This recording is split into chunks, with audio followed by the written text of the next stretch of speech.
Polizei Notruf Fulda, guten Tag. Ja, guten Tag. Hier bei uns auf der Straße hat sich anscheinend jemand erschossen oder ist erschossen worden. Ja, was haben Sie denn da genau gesehen? Die Frau hat geschrien ganz laut und jetzt bin ich rausgegangen, um zu gucken, was los ist, und da sitzt ihr Mann im Auto. Ich konnte es nicht richtig sehen, aber sie hat... Bleiben Sie mal bitte am Apparat. Bleiben Sie mal bitte... Ja. Ich kriege erstmal eine Streife in die Richtung. Die Polizisten machen sich sofort auf den Weg nach Fulda-Neuenberg. Dort finden sie einen toten Mann, zusammengesackt auf dem Fahrersitz seines Autos, inmitten eines Wohngebiets. Die Seitenscheibe ist zerstört. Was ist hier passiert? Ein Suizid oder wurde der Mann ermordet?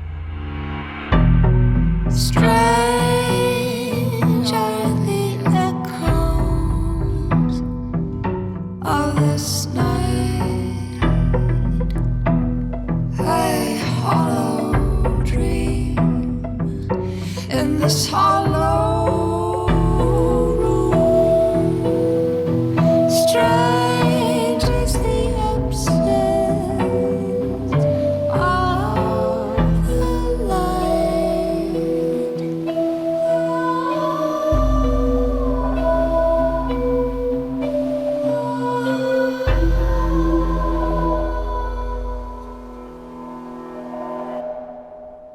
Es ist eiskalt an diesem Morgen des 15. Februar 2021. Minus 14 Grad. Noch ist die Lage für die Kripo-Beamten völlig unklar. Eine aufwendige Ermittlungsarbeit beginnt. An diesem Montag, es war der Rosenmontag 2021, bin ich gegen etwa 5:30 Uhr telefonisch darüber unterrichtet worden, dass es in Fulda zu einem möglichen Gewaltverbrechen gekommen sei.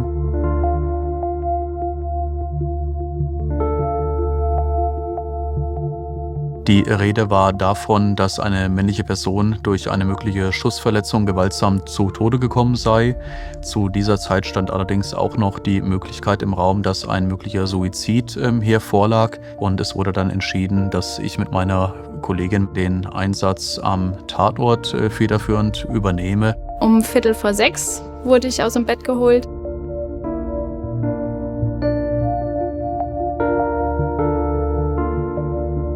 Ich bin mit dem Herrn Seibert dann an den Tatort gefahren. Wir haben uns erstmal einen Überblick über die Lage gemacht,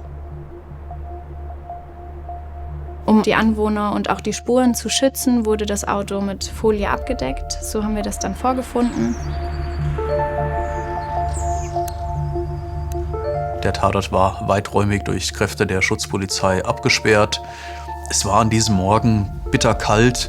Es war meiner Erinnerung nach die kälteste Nacht in diesem Winter 20 auf 21 und es lagen mehrere Zentimeter Schnee. Auch die Straßen waren vollständig schneebedeckt.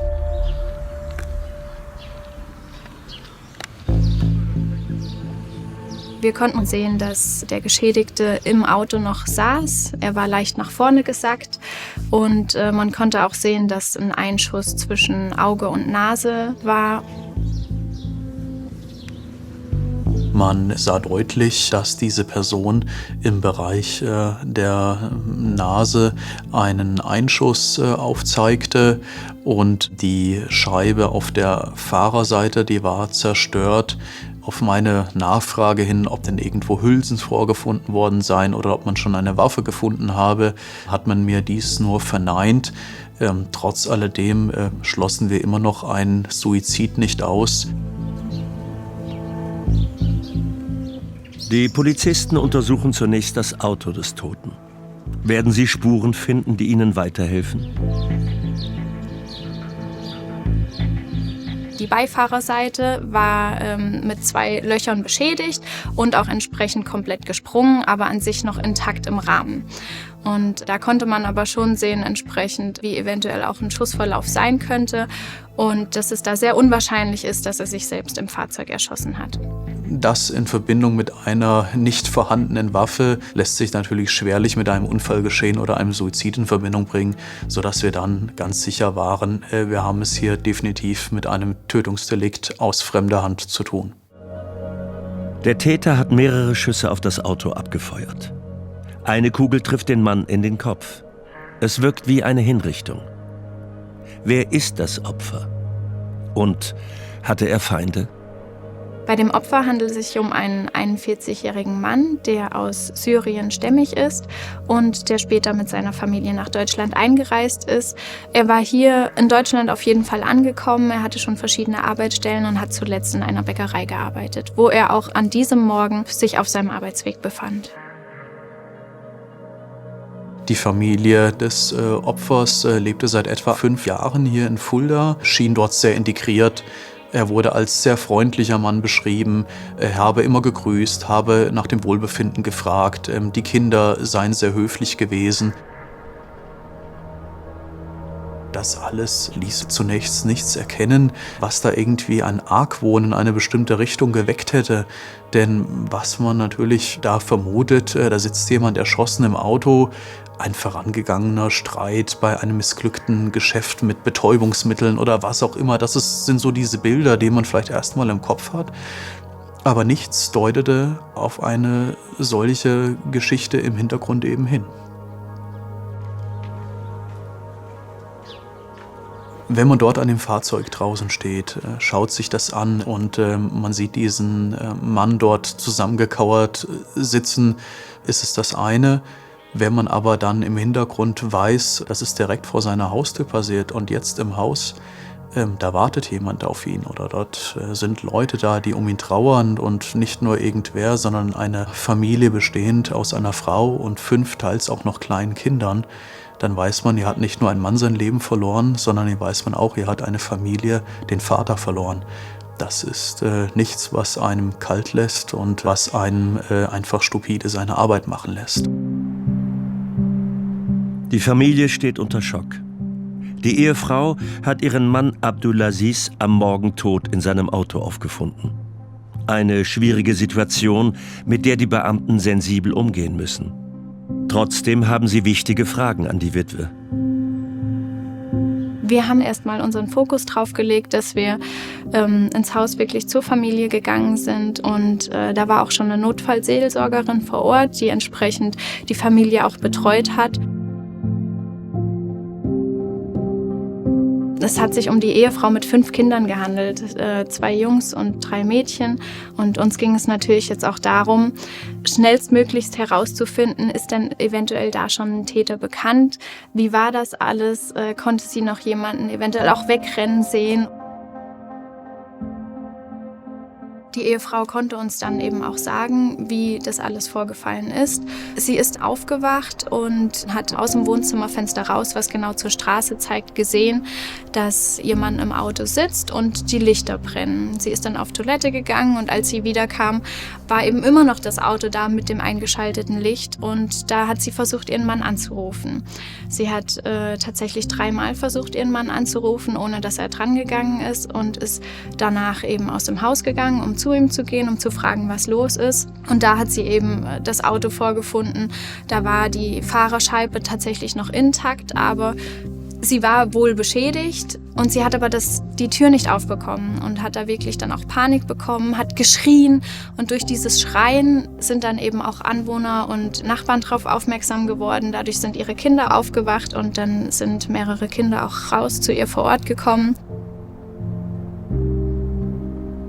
Die Ehefrau hat wirklich voller Panik versucht, an der Autotür zu rütteln. Es hat sich aber nichts getan und letztlich hat sie die Autoscheibe in diesem ganzen Tumult eingedrückt, was für uns auch dann das Indiz liefert, dass sie vorher schon vorbeschädigt war.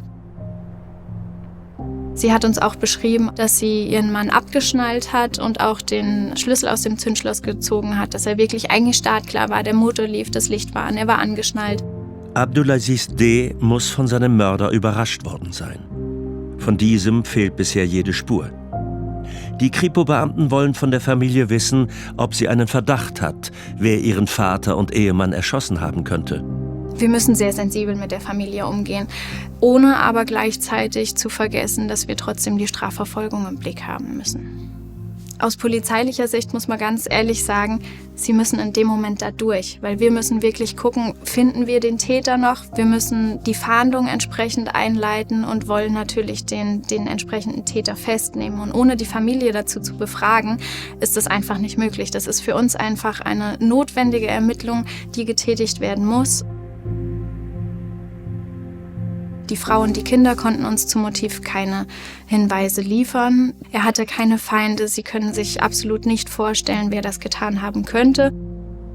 Der Täter bleibt ein Phantom. Spurensicherer Marco Kreis soll jetzt nach Hinweisen suchen, die der Täter am Tatort hinterlassen haben könnte. Gegen 7 Uhr trifft er mit seinem Kollegen in Fulda-Neuenberg ein.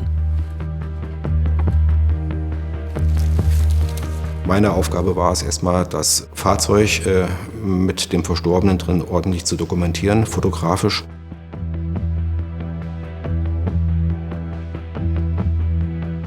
Ich habe Innen- und Außenaufnahmen gemacht, alles praktisch festgehalten, bevor wir dann wirklich in die Spurensicherung übergehen. Das Auto war blutbenetzt. Also er hat auch durch die Verletzungen einiges an Blut verloren. Das war erstmal so das, was man als allererstes gesehen hat. Man hat natürlich geschaut, findet man noch irgendwas, was vielleicht auf den Täter hindeutet, aber das war nicht der Fall. Die Scheibe der Fahrertür war komplett rausgebrochen. Bei diesen Seitenscheiben handelt es sich um ESG-Glas, Einscheiben-Sicherheitsglas, was bei Zerstörung in ganz viele kleine Klötzchen zerbricht. Und wenn das erstmal gesprungen ist, dann ist das auch relativ instabil. Die Ehefrau des Verstorbenen war wohl an der Tür dran und da kann es passiert sein, dass da die Scheibe schon eingefallen ist. Die Beifahrerseite war noch halbwegs in Anführungszeichen intakt mit 2 Ausschusslöchern, wo man dann erkannt hat, da ist ein Projektil durchgeflogen. Wir sind zu diesem Zeitpunkt von 3 Schüssen ausgegangen. Sobald eine Schusswaffe bei einer Straftat im Spiel ist, werden Experten des Hessischen Landeskriminalamtes aus Wiesbaden verständigt. Sie sollen klären, von wo aus und mit welcher Waffe der Täter geschossen hat. In dem Bereich der forensischen Ballistik ist es zur Rekonstruktion der Schussrichtung wichtig, dass man 2 feste Punkte hat. Nur mit diesen Punkten kann man die Schussrichtung dann rekonstruieren, sprich auch, ob die aufsteigend, abfallend ist, in welche Richtung das geht. Wir hatten eine Beschädigung an der Scheune, also 2 Beschädigungen, und hatten die Beifahrerscheibe, die zwar 2 Perforationen hatte, aber nicht ganz eingefallen war, sodass wir diese Beschädigungen nehmen konnten, um diese Rekonstruktion der Schussrichtung durchzuführen.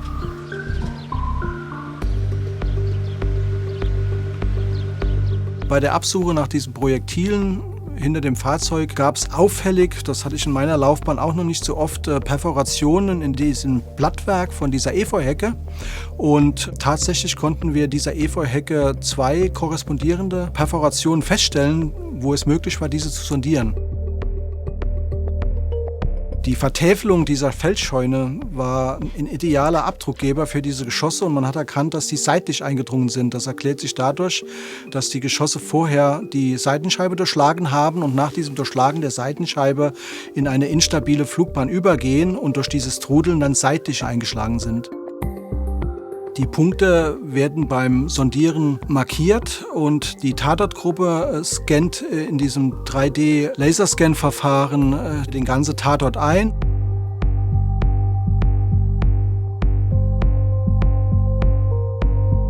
Also wenn wir an einem Tatort ankommen, haben wir einen 3D-Laserscanner. Der dreht sich quasi um die X- und die Y-Achse und gibt einen Laserstrahl von sich. Und dieser Laserstrahl, der prallt auf eine Oberfläche, wird reflektiert und dadurch kann ich quasi eine Punktwolke erstellen und zeigt euch, wenn dazu Fotos gemacht, dass das alles mit Farbe hinterlegt wird und so wird der Tatort nachher am PC visualisiert. Wir hatten Schussbeschädigungen, das konnten wir mit einem Sondierungsstab schön verbinden und dann einscannen und konnten dann am PC mit der Software die Schussrichtung rekonstruieren und ungefähr darstellen, wo der Täter zur Schussabgabe eventuell gestanden haben könnte. Die Kernfrage bei einer getöteten Person bezieht sich immer auf den Schützenstandort. Und durch die Rekonstruktion dieser festen Punkte, die wir am Tatort vorgefunden haben, konnten wir diese Verlängerung dieser Flugbahnrichtung so auswerten, dass der wahrscheinliche Bereich der Schützen unter 2 Meter zum Fahrzeug sich befunden hat. Was Thesen waren zu unserem Zeitpunkt des Eintreffens, war, ob er von einer Person zu Fuß eventuell beschossen worden ist oder aus einem Fahrzeug heraus. Spurensicherer Marco Kreis und sein Kollege konzentrieren sich jetzt auf Reifen- und Fußspuren rund um das Fahrzeug des Opfers.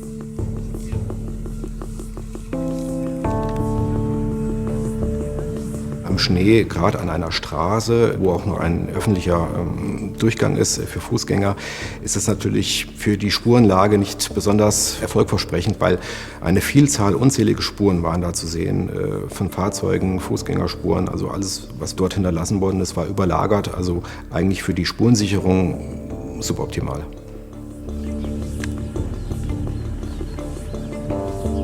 Zu diesem Zeitpunkt war auffällig, dass wir wirklich keine Spuren draußen hatten, außer den Spuren im Schnee, wo man natürlich dann erstmal schauen musste, welche Spuren wir denn überhaupt sichern. Auffällig war eine Fahrzeugspur, also ein Reifenabdruck, der führte die Straße entlang und machte so einen Bogen Richtung dem Fahrzeug, wo das Opfer drin saß. Die sah für uns auch sehr gut aus. Die war oben drauf auf dem Schnee, die war nicht durch andere Spuren überdeckt. Und die haben wir dann fotografisch gesichert und später sogar noch Gipsabformungen gemacht. Bei Schnee ist es natürlich sehr kompliziert. Gips wird unter Umständen auch etwas warm beim Abbinden, aber es funktioniert tatsächlich.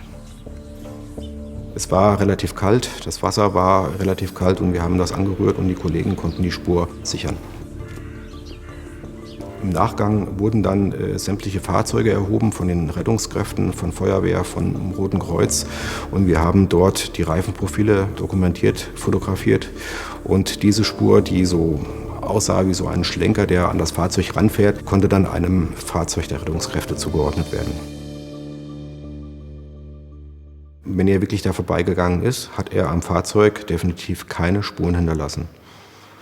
Andere Spuren wie zum Beispiel Faserspuren, DNA-Spuren oder daktyloskopische Spuren konnte er durch diese Tatbegehungsweise nicht hinterlassen. Eine schnelle Aufklärung der Tat scheint kaum möglich. Die zuständige Oberstaatsanwältin Christine Seebahn ist jetzt auch am Tatort, um sich ein Bild zu machen.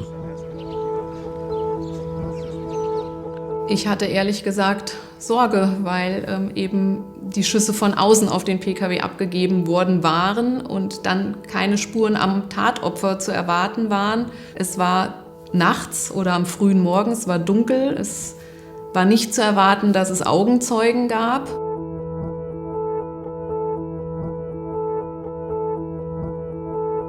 Dann kam natürlich ein Mord in Betracht, wegen des Mordmerkmals der Heimtücke, die ja voraussetzt, das Ausnutzen der Arg- und Wehrlosigkeit des Opfers in feindseliger Willensrichtung. Und wenn natürlich das Opfer angeschnallt in einem Pkw sitzt und an die Arbeit fahren möchte, dann ist er arglos. Er hat nicht mit einem Angriff in dem Moment gerechnet. Und durch das Angeschnalltsein und im Pkw sitzen ist er natürlich auch wehrlos, sodass sich da die Heimtücke aufdrängte von Anfang an. Ein Mord also. Aber noch immer keine Hinweise auf den Täter. Keine Spuren, keine Tatwaffe. Die Experten des LKA suchen jetzt intensiv nach den Patronenhülsen und Projektilen. Denn sie können Rückschlüsse auf die verwendete Tatwaffe geben. Zum Abgleich mit der Tatmunitionssammlung oder zum Abgleich des verwendeten Waffensystems ist es für uns ganz gut, wenn wir Tatmunitionsteile in Form von Projektilen, Tatprojektilen finden oder Hülsen. Die Möglichkeit, dass doch Tathülsen am Tatort vorhanden sind, die eventuell durch Rettungskräfte, Polizeikräfte, Fahrzeugbewegungen in die Schneeschicht eingedrückt werden und so augenscheinlich erstmal nicht sichtbar sind, ist relativ groß, sodass wir händisch diese ganze Schneedecke gelöst haben und haben diesen ganzen Bereich vor, neben und hinter dem Fahrzeug akribisch nach Hülsen abgesucht. Weil es ist für uns als Schusswaffensachverständige doch eher peinlich, wenn der Schnee abtaut und es würden dann im Nachhinein doch noch Hülsen zum Vorschein kommen. Hülsen haben wir in dem Fall nicht gefunden, aber die Tatprojektile. Die Tatprojektile deuteten von der Art des Projektils auf einen Revolver hin. Die Tatwaffe lag nicht am Tatort und in Zusammenhang mit der Eindringtiefe deutete vieles darauf hin, dass es ein Revolver im Kaliber 38 Spezial verwendet worden ist. Bei einem Revolver bleibt die Hülse beim Abfeuern des Projektils in der Trommel stecken. Bei einer Pistole hingegen wird die Hülse ausgeworfen. Da keine Hülsen gefunden wurden, ist die Tatwaffe wohl ein Revolver. Jede Anstrengung gilt jetzt, diese Waffe zu finden. Großeinsatz heute am frühen Morgen in Fulda. Im Stadtteil Neuenberg hat die Polizei in einem abgestellten Auto einen Toten gefunden. Laut Polizei ein 41-Jähriger mit einer Schussverletzung. Jetzt werden die Hintergründe ermittelt. Die Polizei bittet in diesem Zusammenhang mögliche Zeugen um Hinweise. Haben die Anwohner der Straße die Schüsse gehört oder den Täter gesehen? Kriminalkommissarin Monika Köhler hört sich in der Nachbarschaft um. Man muss sich das so vorstellen, die waren alle im Schlaf. Es war zur Nachtzeit, jeder hat geschlafen und dementsprechend sind auch die Wahrnehmungen. Da variiert es von 1 bis 5 Schuss- oder Knallgeräusche, wobei man wirklich sagen muss, dass es erstmal niemand als tatsächliche Schussgeräusche wahrgenommen hat. Die einen haben es mit den Mülltonnen assoziiert, die anderen haben gesagt, da ist vielleicht eine Autotür zugefallen. Beim nächsten kam Eiszapfen von der Regenrinne. Also da hat wirklich in dem Moment oder im Schlaf jeder dieses Geräusch mit etwas anderem assoziiert, wie er sich das Geräusch logisch erklären konnte. Und da konnte man aber schon sagen, dass man die Tatzeit auf irgendwas zwischen 4 Uhr und 4:30 Uhr eingrenzen konnte. Alle Geräusche waren ungefähr innerhalb dieser Zeitspanne.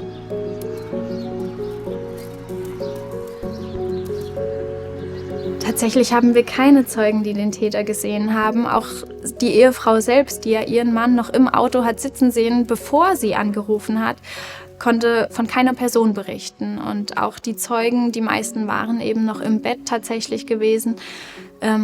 Niemand hat einen Täter gesehen. Keine Zeugen, keine Spuren, keine Tatwaffe. Keine Hinweise auf ein Motiv. Denkbar schlechte Aussichten für die Ermittler. Eine Rechtsmedizinerin schaut sich das Opfer genauer an. Zunächst einmal haben wir gewartet, bis eben der Erkennungsdienst fertig war und die Spurensicherung. Die Kollegen waren vor Ort sehr erfahren und haben schon die Temperatur gemessen.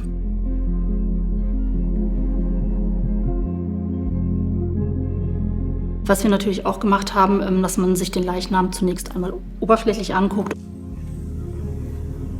Das heißt, man sieht sich erstmal an die Todeszeichen. Ist die Leichenstarre schon ausgeprägt und wie sind die Leichenflecken, das Totenfleckssystem.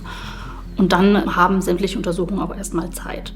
Und genauso war es dann. Also dann haben wir gewartet, bis eben die Spurensicherung fertig ist und haben dann gemeinsam mit den Beamten den Leichnam aus dem Auto gehoben und haben ihn uns dann genauer angeschaut.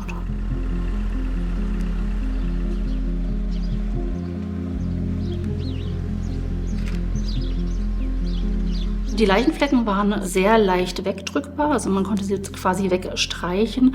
Dann sagt man so grob, es wäre ein Zeitfenster von 5 bis 6 Stunden. Das hat auch etwa gepasst mit der Zeit, die uns angegeben wurde. Das ist aber tatsächlich erstmal nur eine erste Einschätzung. Und dann schaut man sich eben an, gibt es Abwehrverletzungen, gibt es Verletzungen, die auf ein Kampfgeschehen hinweisen.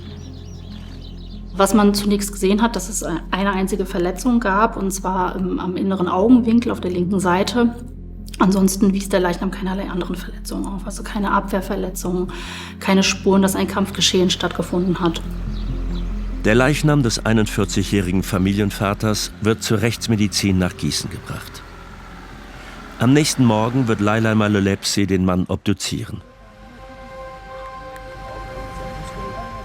Über 12 Stunden ist es jetzt her, dass der Notruf bei der Polizei eingegangen ist. Am Ende eines langen Tages stehen die Beamten mit leeren Händen da. Haben sie etwas übersehen? Das Resümee des Tages war bis zu diesem Zeitpunkt sehr ernüchternd. Es waren keine Hülsen am Tatort, es war keine Waffe da. Es gab auch zu diesem Zeitpunkt, als wir am Tatort waren, keine anderweitigen wesentlichen Ermittlungserkenntnisse von einem wichtigen Zeugenhinweis beispielsweise oder einer Videoüberwachung, die uns hätte weiterhelfen können. Das alles ließ unsere Erfolgsaussichten zunächst sehr trübe aussehen.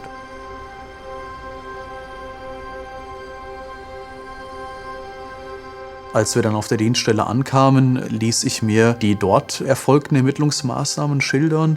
Denn während wir am Tatort waren, waren die Kollegen auf der Dienststelle natürlich nicht untätig gewesen. Sie hatten umfangreiche Zeugenvernehmungen durchgeführt, sie hatten das Handy des Tatopfers ausgewertet und hatten auch noch weitere büromäßige Überprüfungen angestellt. Doch alles bleibt erfolglos an diesem Tag. Die Kripo tappt im Dunkeln, bis sich plötzlich ein Zeuge bei der Polizei meldet. Mit einem leisen Verdacht. Einer der Brüder des Verstorbenen hatte sich ein Herz gefasst und auch mögliche Konfliktpunkte im Leben seines nun verstorbenen Bruders geschildert und uns beschrieben.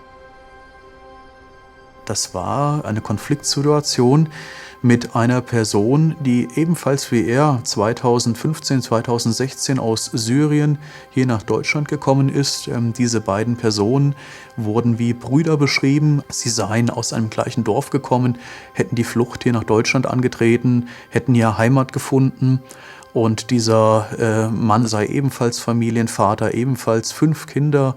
Man habe Wochenendunternehmungen zusammen gemacht und es sei alles sehr harmonisch gewesen. Allerdings beschrieb uns der Bruder des Opfers, dass es vor etwa gut einem Jahr vor der Tat zu einem Bruch gekommen sei. Der Mann aus der Osten hatte sich an den Bruder unseres Opfers gewandt und behauptete, dein Bruder hat meine Frau angefasst und er hat ihr nachgestellt, um letztlich eine Liebesbeziehung aufzubauen. Unser Zeuge hier sagte, das kann nicht sein, du musst dich täuschen, woraufhin der Mann aus Dorsten sagte, nein, ich habe dafür sogar Beweise, ich habe es über eine Kamera gesehen. Eine Kamera, die in einer Küchenlampe im Wohnhaus des Mannes aus Dorsten durch ihn selbst versteckt verbaut worden sei. Das sind Momente, wo man sich die Frage stellt, was habe ich da für eine Person, die so etwas macht?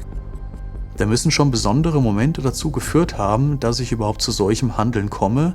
Und wenn man zu solchem Handeln fähig ist, entwickeln sich mitunter auch zutiefst düstere Pläne. Wir hatten, nachdem wir das hörten, was der Bruder uns dort berichtete, schon eine Möglichkeit gesehen, dass wir sagen, das könnte jemanden veranlasst haben, ihm hier nach dem Leben zu trachten und ihm auch das Leben zu nehmen.